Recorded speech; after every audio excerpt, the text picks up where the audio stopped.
Тариан түрүүхэн Орос ардын үлгэр. Эр тэр цаг Бононуур Бөндгөнүүр гэдэг нэртэй бяцхан хоёр хулган эр хонгор дуутай эрмэг тахаагоор эвлэн амьдарч байжээ. Ирэх жаахан хулганууд нь Бононож Бөндгөнөж гүйлдэн элбээр дууж бүжиглэхээс өөрийгөө л мэднэ. Харин дахиа эртлэн босож чангаар донгодон хотол нарныг сэрээгээд хашаа хороогоо цэвэрлэх ажилдаа ордог байжээ. Нэгэн өдөр дахиа хашаа цэвэрлж яваад Улаанбуудын түрүүхэн газар твтэж байхыг харав. Хөөе, Бөндгөнүүр минь намайг юу болсныг хардаа? Юу болсон бэ? Тариан түрүүх оллоо. Химээ цайруулах вэ? Алсны энэ тариа бүгдээрээ цайруулж авцгаах уу?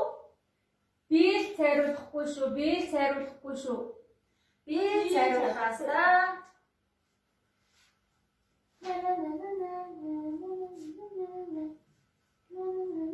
Хөөе, Бөндгөнүүр хоёр минь ямар их удаа очирсныг хардаа? Хөөх ямар гоё юм бэ? Энэ тариагаа дээрмөрөө очиж гурал болгох хэрэгтэй дээ. Хин маань дээрэмдэх үлээ? Би чадахгүй шүү. За яах вэ? Би л дээрэмдэхээс дээ.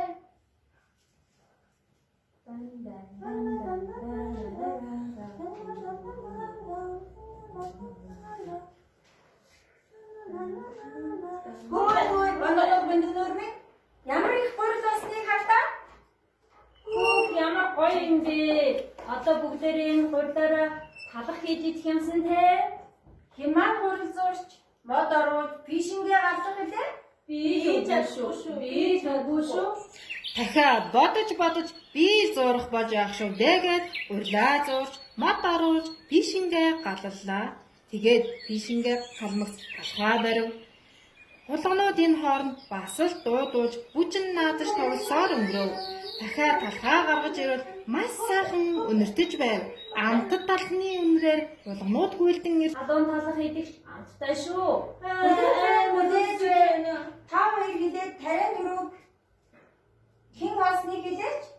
Чи дасан шүү. Тэгээд тариан түрүүг хэн цайруулсан бilé?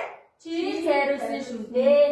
За тэгвэл тариагаа тэрм рүү хэн зөөсөн бэ? Чи шүү дээ. Тэгвэл хэн гурил зурж бишин гадаж талах барьсан бilé? Бүгдийг нь чи хийсэн шүү дээ. Тэгвэл та нар юу хийсэн юм бэ?